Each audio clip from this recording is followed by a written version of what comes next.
Welcome, listeners. You're tuning in to Unlocking Your Truth with Dr. Leslie and Corey.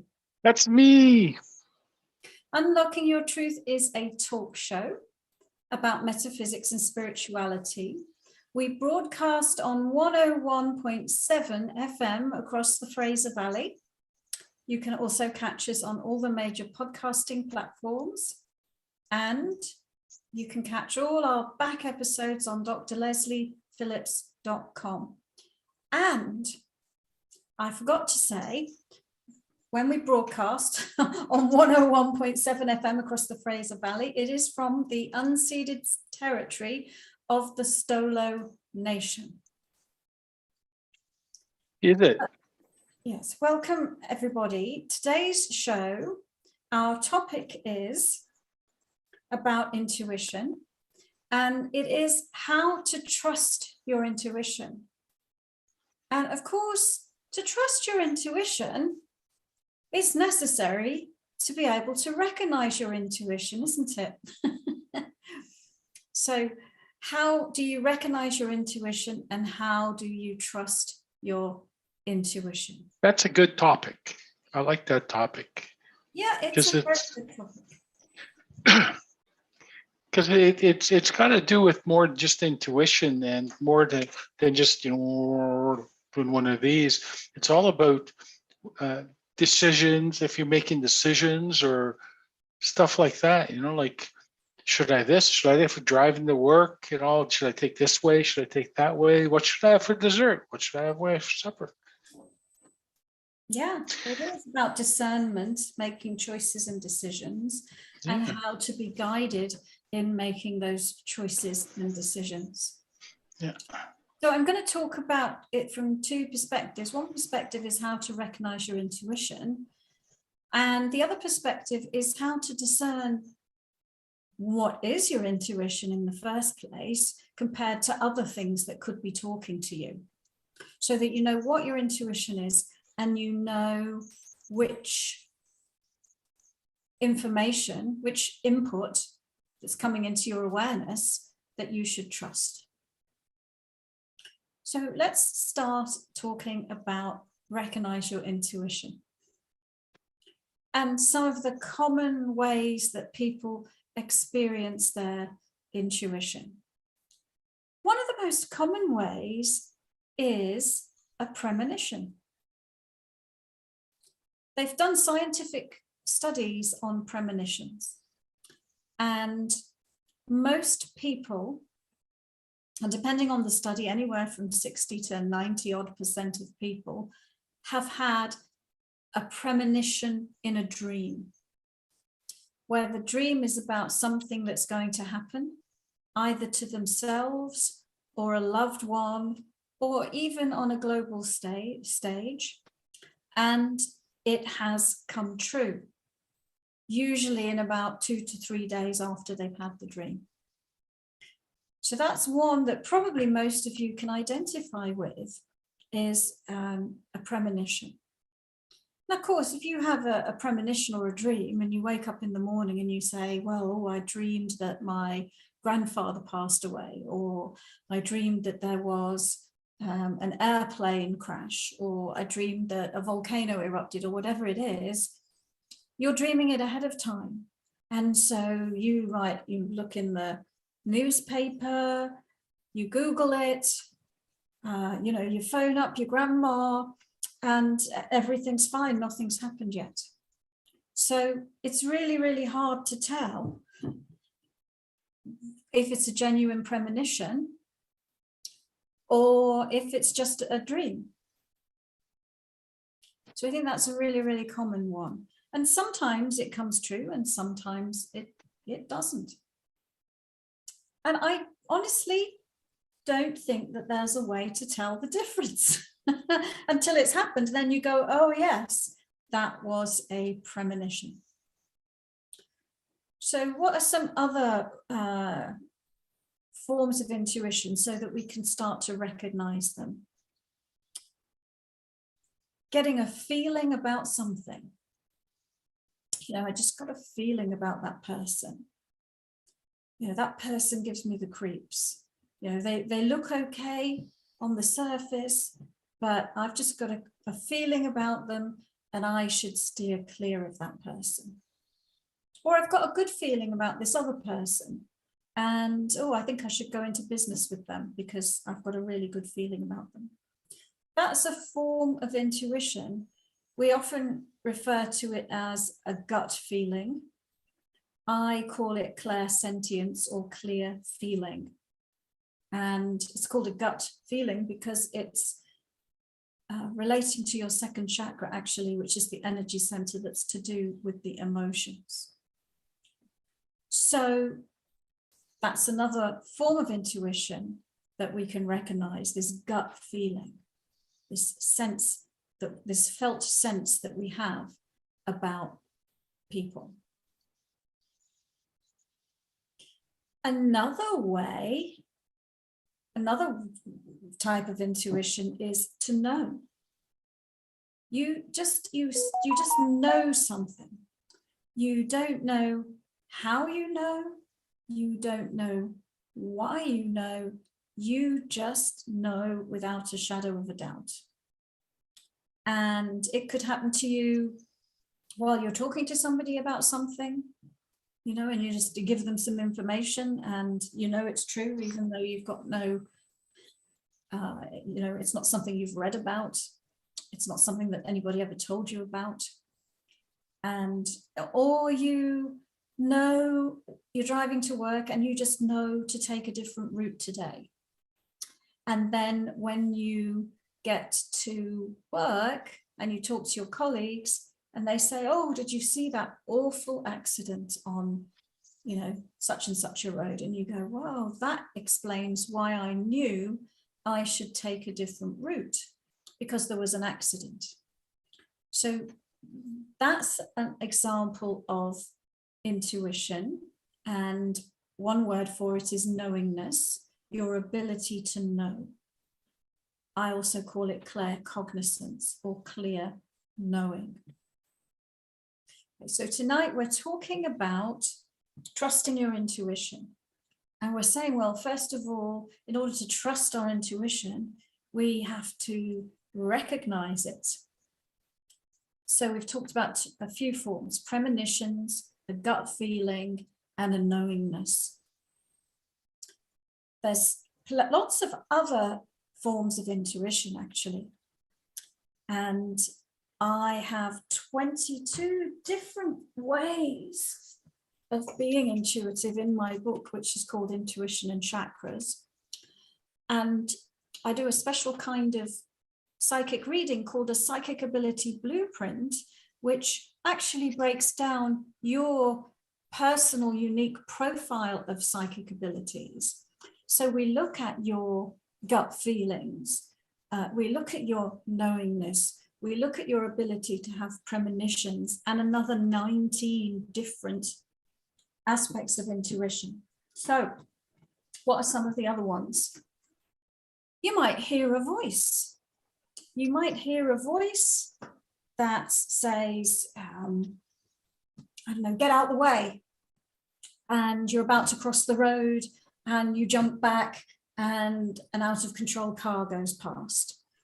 Or you might hear a tune, a song playing in your mind, and that song the lyrics of that song might have a message for you that are just the right words that you need to hear for the situation that you are in. So that type of intuition is called clairaudience or clear hearing. This aspect of your fifth chakra. The reason I'm pointing out the chakras, by the way, and I should have said the knowingness one is your crown, is because people often just think about your intuition or your psychic abilities relating to your third eye, whereas all of your chakras are channels for their windows of perception. They are channels for communication and for information to flow to you. So we've talked about 4 of the more common ways that people are intuitive. And here is another one, which is called clairvoyance or clear seeing. And that may be when you have a vision or you see a sign or a symbol that has a particular meaning. And so clairvoyance is another form of intuition. And I'm just trying to think about somebody going about their ordinary day and what would be a sign of your clairvoyance operating. It could be that you have a vision of let's say your mom has passed away and you're somewhere doing something, maybe you're at work, and you have a vision of your mom coming to visit you. And maybe this happened to me the other night. I was relaxing in bed and my mum, who passed away in January, came to visit me, and she was carrying a stack of books.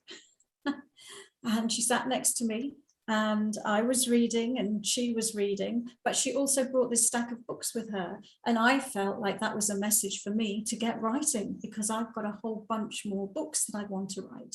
So that would be an example of my clairvoyance. I'm sitting in my bedroom and I'm seeing what I'm seeing with my eyes. I'm reading my book, but with my clairvoyance at the same time, I'm having a vision of my mother. I'm seeing, and she's coming with a message for me. So that would be another example of a form of intuition, which is your clairvoyance.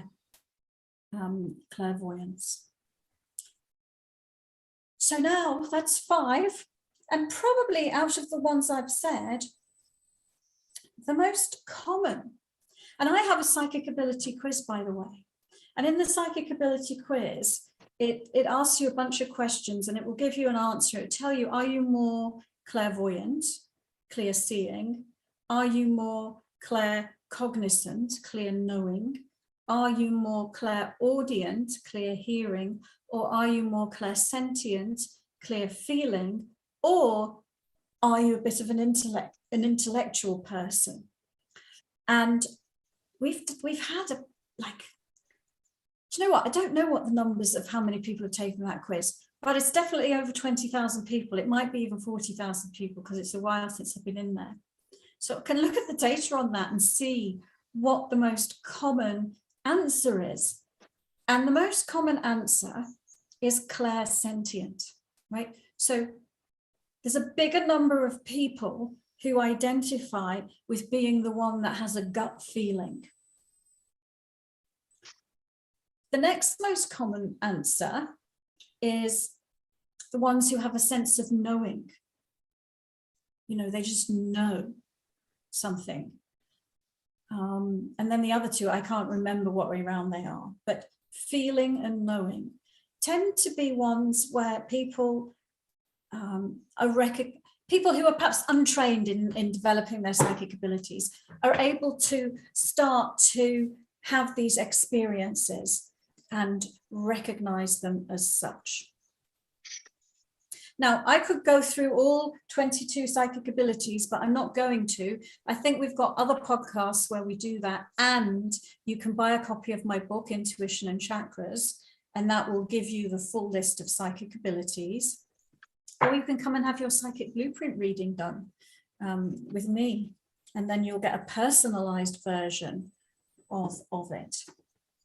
So we said, okay, we're talking about how to trust your intuition. So first of all, you have to recognize in the first place that it is your intuition. And then how do you trust it? So what might cause you to mistrust your intuition? And I'll go through a few different things. One of them is the intellect. The intellect causes you to doubt. And for most of us humans, the intellect is our major operating system. We are going about our daily lives and we are passing reality through our intellectual mind. Your intellectual mind is not the same as your intuition. It's completely different. So your intellectual mind is designed to help you navigate three-dimensional reality, time, space, reality. Okay, so in our human bodies on this planet, we are embedded, we experience our lives in time and space. So your intellectual mind will help you with that. It will help you navigate that. And it will help you analyze and assess in a linear fashion what's going on in your life. But it's 3D, 4D, okay? And your intuition is multidimensional and beyond that level of experience. But the intellect will try to dominate and take over, and it will cause you to doubt your intuition. Okay, so your intuition is instant, it's multidimensional, it's outside of your physical senses, which are also built to help you navigate 3D reality.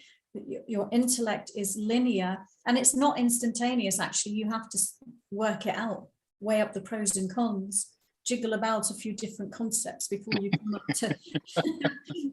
to a conclusion about it.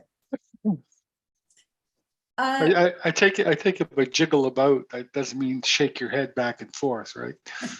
I guess some people's brains rattle. Yeah, so people have trouble with that. They also have trouble with the emotions. So are the emotions the same as your intuition? And the answer to that is the emotions are signals from your body telling you, I'm enjoying this reality scenario that you've got me in. Oh, I'm at a party. Oh, what a lot of fun. I feel really happy. This is great. Or, oh my God, this is boring. If this professor doesn't shut up, I'm going to bang my head against the desk. It will tell you, it will give you feedback on, where you're positioning yourself in physical reality. It's not the same as your intuition. Okay. It's another aspect of the body, just like the intellect is. And really the key to all of this, by the way, is to be able to discern what's the body and what is you, because you are not your body. But we're so embedded in the body that, that's a dominating thing. And in actual fact, I'll just mention my course, Unlock Your Intuition. That course, which by the way, is starting this week if anyone wants to join it, is all about exactly what I'm talking about now. It's about teaching you the difference between you on the body level versus you on the spiritual level, you on the level of your physical senses and your brain and your emotions and your intellect versus your intuitive gifts and your intuitive abilities. How to know the difference and how to consciously operate from the spiritual perspective through the body. So people are often asking me, how do I know what the difference is between my ego, my brain, my emotions, and so on? I have the signal that we must go to some advertisements on our radio show. So we shall take a break and we will be back after these messages.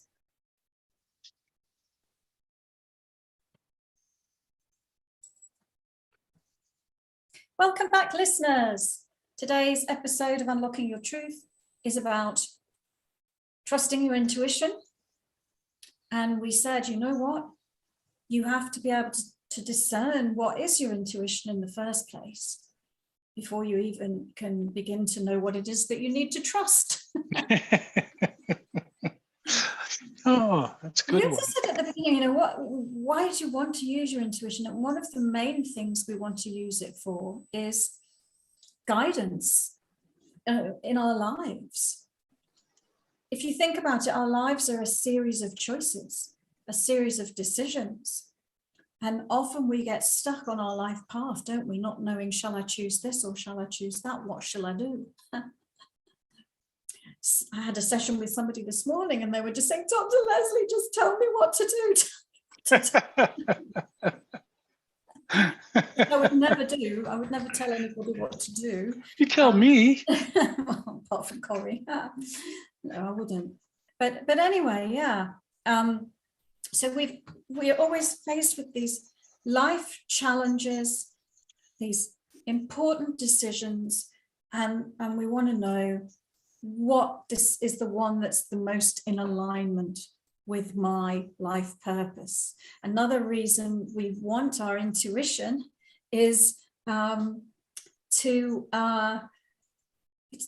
know why am I here? Why am I here? What is my life purpose? So give me a second. Give me a second. Where was I going to go next with that? Yeah, our choices and decisions. And so one of the things, we have a whole module in Unlock Your Intuition where we focus on this. And we're learning. One of the things we say is, okay, well, let's focus on a decision or a choice. And then let me tune in. What is my body saying? What is my body saying? What is my intellect saying about this decision? Okay. What are my emotions saying about this decision? So that you can tell, well, that's my intellect that's saying that. And that's my emotions that's saying that. And gosh, that is my ego. That's my inner critic. That's my outer judge. That's a part of my ego. That's my pain, you know, from my past experiences. That's my trauma coloring my decision. Or, you know, I've got, and this is relationships are the classic on this. Relationships are the classic, right? Because, you know, it's common to have a series of failed relationships. You know, they either want a new one or you want to decide whether you should stay in this one and work on it or leave it, and etc., etc. And then we have all these stored memories of past events that traumatized us or that affected us, or where we felt someone mistreated us or abused us in some way. And that can really, really, really color how we make our decisions. And that's not your intuition. That's not your intuition. That's not a gut feeling. That is just the story of your past that you have chosen to keep recreating in your energy field over and over again in every single moment instead of letting it go. So it can affect us in our decision making. So in Unlock Your Intuition, we have a focus on like, well, where am I storing all these things and how can I let them go? So that because the purpose in that course is to give you a clean slate, to have a clean slate. You've probably heard me say this before. I often think that your intuition is like a window, you know, and, you know, you're experiencing your intuition through your energy field. If your energy field is full of crap, your window is dirty and you can't see clearly. You can't tell your intuition. But if you've cleaned up your vibration, you've cleaned out all the clutter, the old beliefs, the old traumas, the memories of this and that, then the stored emotions, then you have a clean slate, crisp, clean, brand new, and you can greet every moment as a completely new moment. So we'll be taking your questions in a moment, but I'll just mention a couple of other things. What else can interfere in your ability to trust your intuition? Other people. Other people. Gosh, you've all got all these other people in your life, haven't you?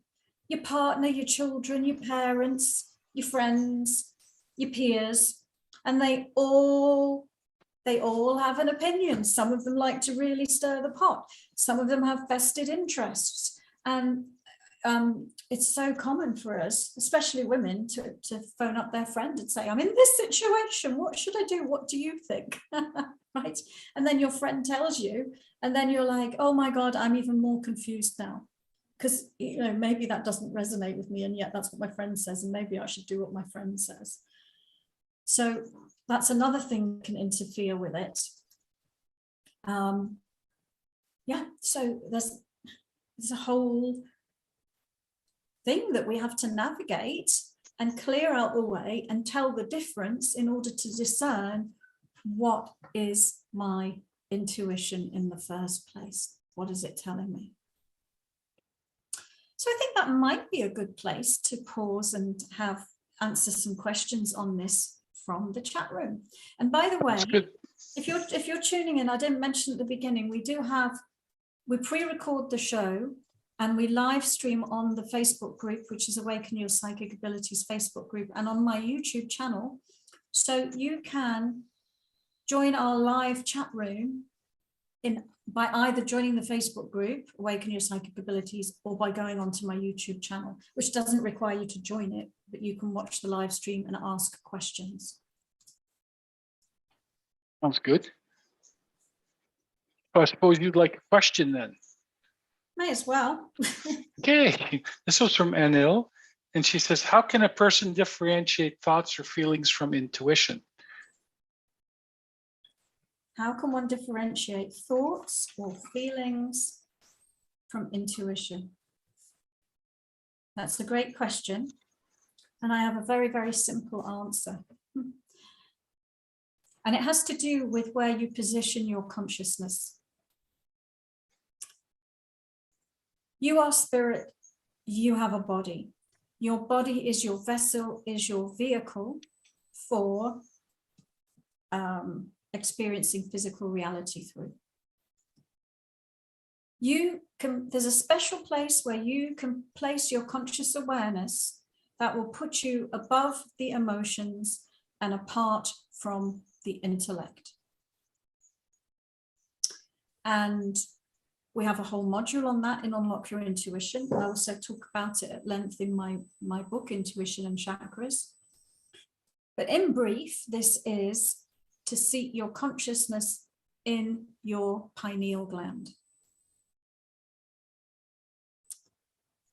That is how you do it.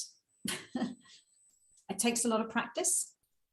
And there are some other techniques around doing it. But that, in a nutshell, is how you do it.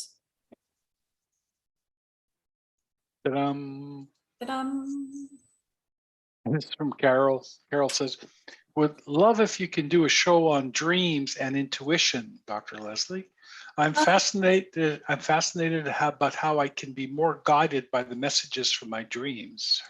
Yeah, we can do that. We've done it before. If you go onto drlesliephillips.com and you go to the podcast, and in the search box, you search on dreams or astral projection or even premonitions, you'll find a bunch of different shows that come up. But we haven't done dreams in a while, so I'd be happy to do that again. Yeah. Maybe even next week. Yeah. And she's fascinated about how she could be more guided by the messages from her dreams. Yes, and one way to do it is you can pre-program your dreams. So you can get yourself into a meditative state before you go to sleep, and you can have decided on what particular problem you would like to solve in your dream, what particular question you would like information and answers about in your dream. And then you focus on that before you go to sleep. You tell yourself that you are going to have a dream experience that gives you that answer. you ask for that. And then you make sure you've got a way of recording your dreams when you wake up. So that could be that you keep a dream journal by the side of your bed, or better still, some kind of recording device, or you could use your cell phone, but you need to train yourself to be able to either write it down or press record without waking up too much. Because as soon as you wake up, a lot of it goes, a lot of it disappears. So if we're flashing on the lights on our cell phone, that's not good. So some kind of innocuous recording device that's not got glazing, lights and searching for the app is probably better. Because you want to be able to speak the dream or write the dream when it's fresh. And then, you want to sort of look at in the dream, what's the main symbol that stands out? And what does that symbol mean to me? And what's the main emotion I was feeling in the dream, for example? And treat everything in the dream as a symbol, if it's people and so on. But yeah, we can do a show on that. But how to do it, pre-program your dreams and also train yourself to remember your dreams. Sounds good. And folks, don't forget to give us a like and share. Hit that little bell on YouTube so that everybody's happy. And other people will be getting the information as well. Actually, that reminds me. I wanted to say, if you have already have a copy of Intuition and Chakras and you've read it and you liked it,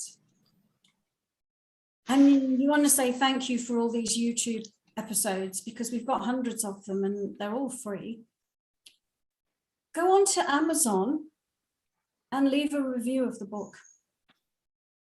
That would help me tremendously. If you go onto Amazon and leave a review of the book, because that helps other people know about the book.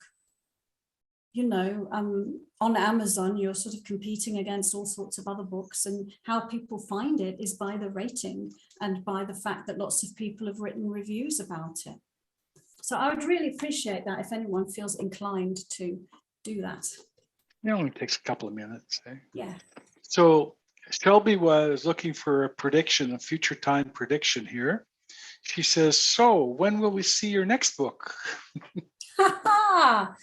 Good question. Good question. I have got, I need to decide which book to write. I have got, give me a second. If any of you ever read The Midas Tree, it's a novel, it's my first book.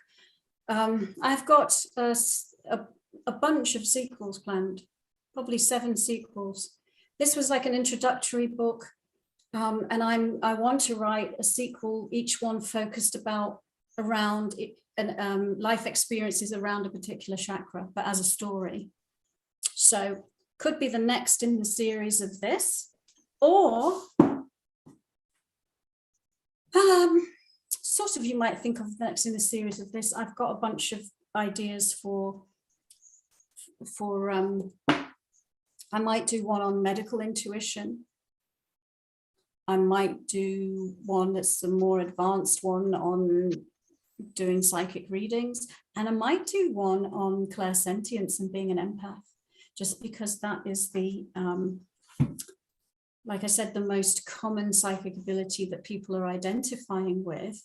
And I have a course on all of these psychic abilities, and my clairsentience course, it is a fantastic course, and I know it really, really helps people. It really helps the people who have taken it. I've seen so many transformations of people on that course. I would really like to write about that. So we'll see. I have to decide using my intuition and then get going on it. Or you can call your publisher and ask them what they'd like to see. That's what I thought I was going to do, actually. I thought of that this morning or yesterday. I said, you know what? I'll just write a summary of here's a bunch of books that I'm thinking of writing. Which one would you like to see me write first? I think that's what I will do. Be nice to do the sequel to Midas Tree. I've started it. I've written about 4 chapters, but I did that about 2 years ago and let's pick it up again. Okay, so why don't we go to break? Sounds like a good idea.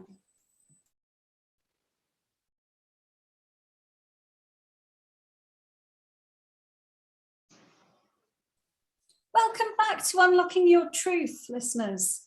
Tonight's show is about trusting your intuition and recognizing your intuition and what might cause you not to trust your intuition. And number 1 is doubt, which comes from your intellect. Wonderful. Tracy says, yes, medical intuition reference book. And Carol says, love all the ideas on your book writing, Dr. Leslie. Thank you. Okay, so this is from Lahia. I believe I have a knowing that I should look into healing crystals because there have been many synchronicities. Do you think I'm right? If so, what crystal should I start working with? Okay, well, I'll look at that. And I think, well, maybe I won't. Maybe I'll just, so one of the forms of intuition that I didn't talk about earlier in the show was to do with your heart chakra. And it's called affinity. And you know, when you feel really, really passionate about something and you feel really drawn to something, and it's just your greatest pleasure to be involved in it, well, that's a form of intuition, a form of guidance that's helping you move forward on your life direction. So I would say, is it a knowing, or is it there's a passionate magnetic feeling pulling you towards it? Because if it is, then that's really telling you, like, follow your passion, follow your bliss. Look, I'm holding a crystal. Why not? I've got props. All right, but I'll take a look as well. How do you spell this lady's name, Corey? L-A-H-I-A? L-I-G-I-A. L-I-G-I-A, okay. Oh, yeah.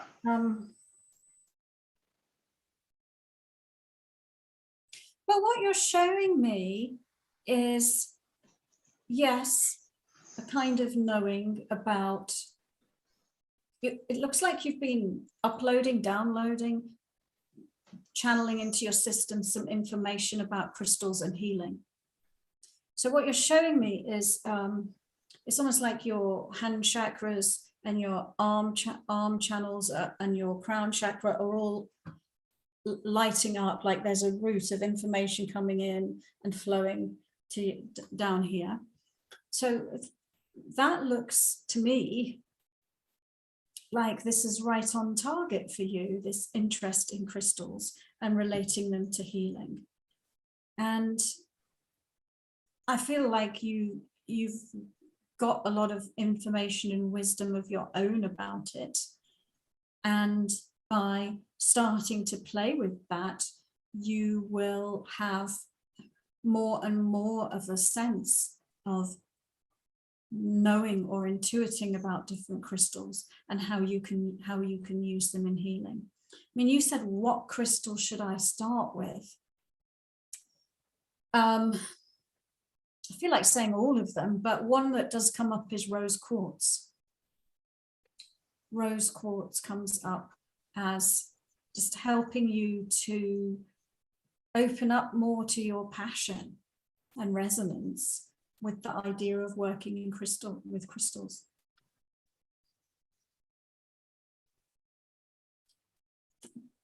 If you wanted a deeper reading on that, there's a lot more information, by the way,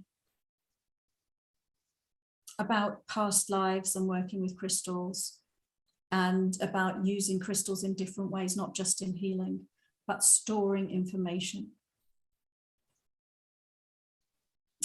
Thank you. So this is from Tracy. Tracy says, I love when I get song lyrics. I'm clairaudient. How do you balance your intuition and your intellect? How do you balance your intuition and your intellect? Well, I would say you use your intellect for intellectual pursuits. So if you are, I don't know, studying and reading about something that you need to understand,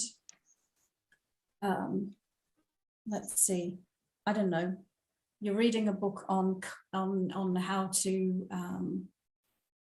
set up your cell phone. No, you're reading your instruction manual on how to set up your cell phone or how to set up your computer. You probably want to use your intellect for that, because it's saying, press the button when you see this screen come on, write this word, press the next button, and so on. So your intellect is designed to help you navigate things like that. And, whereas if you are wanting to,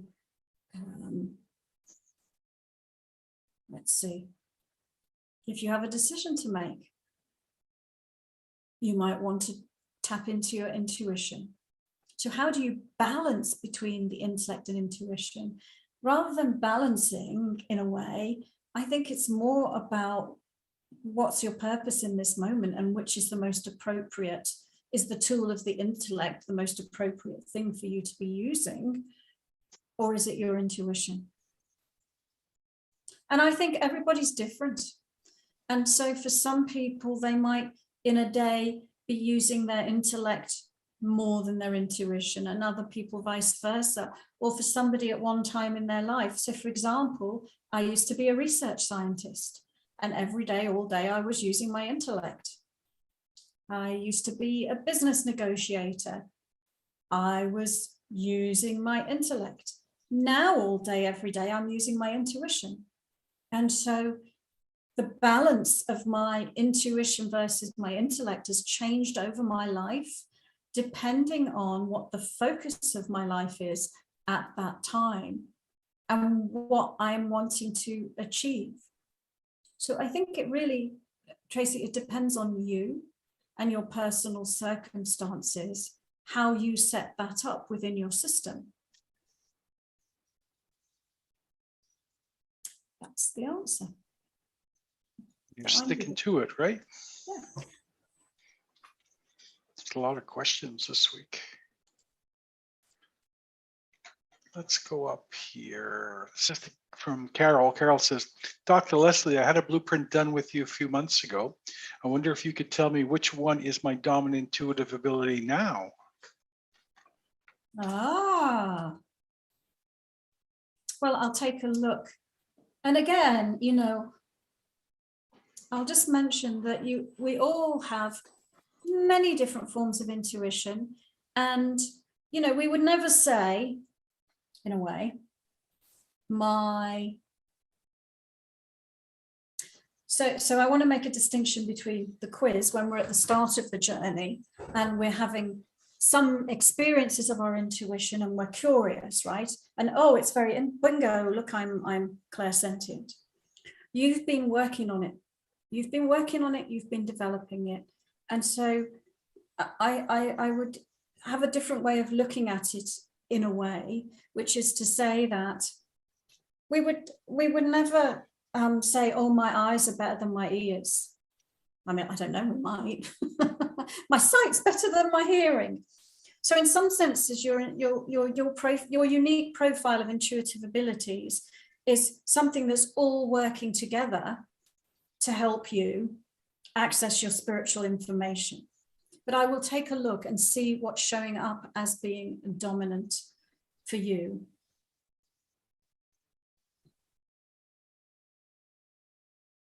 And what comes up right away really is healing. Healing. Use of hands as a healer, healing, working with energy as a healer. Healing is what comes up as being the focus right now. And that makes sense because Carol's taking my medical intuition course. So of course that would make sense, wouldn't it? Okay. Dr. Leslie. This is from Katie. Katie says, I'm curious about clairvoyant seeing. The way you described seeing your mom was through an inner vision, not with your physical eyes. Do you sometimes see visions or even beings with your physical eyes as if they were in your physical reality?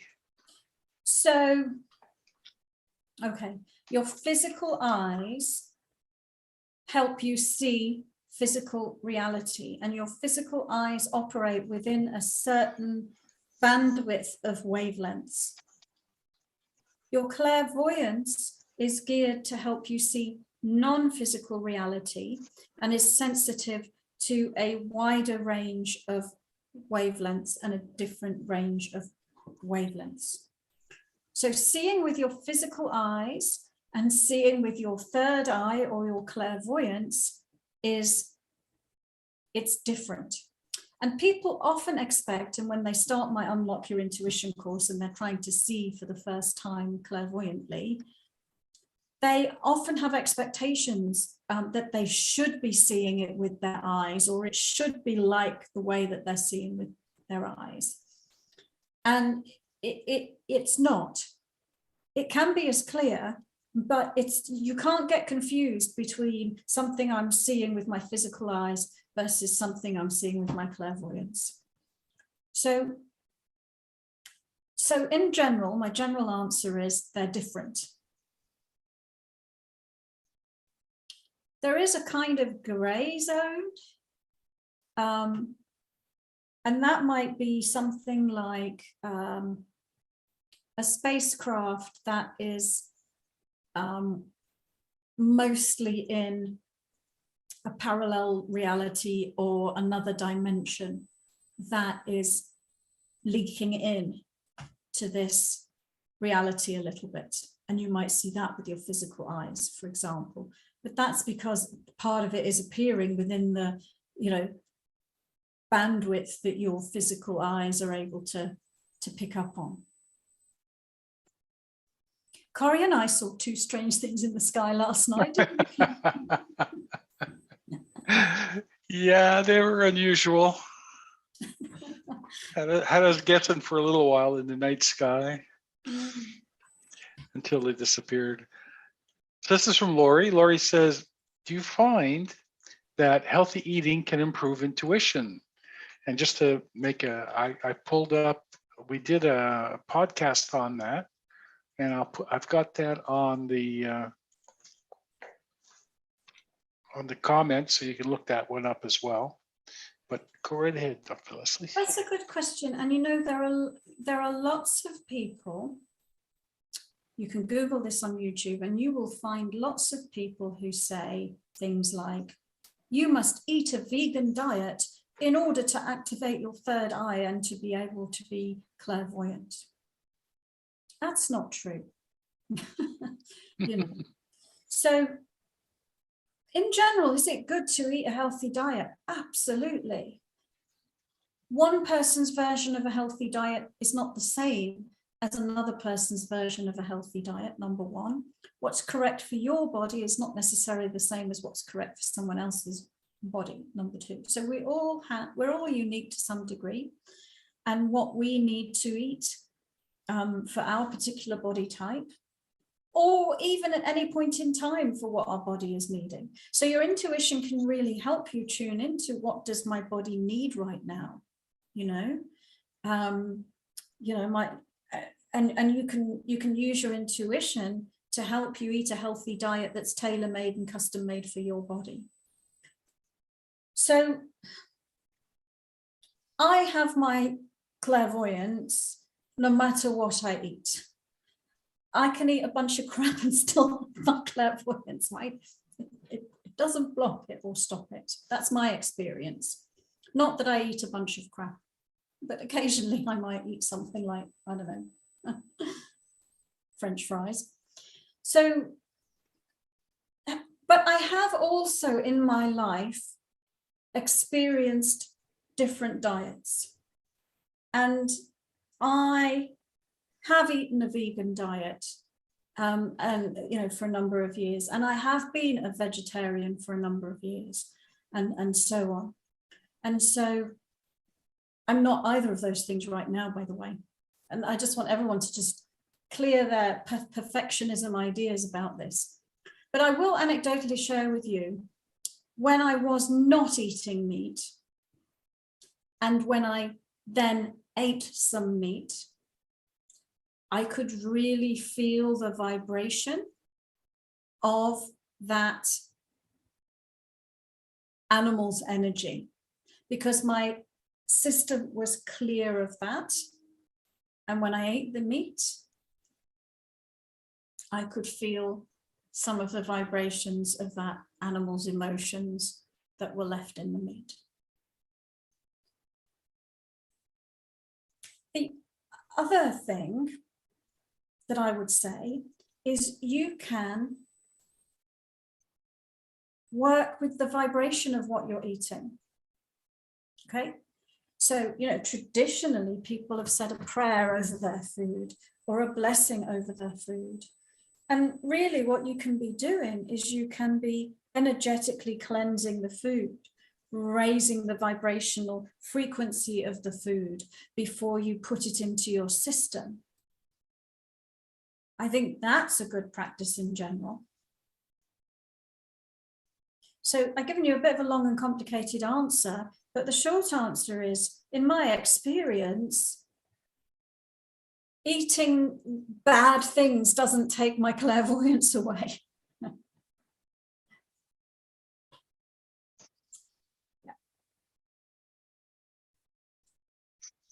Yeah, sounds good. Hey, this is from Shelby. So something happened in my past life. Should I not do it in this lifetime? Like taking care of soldiers who are wounded?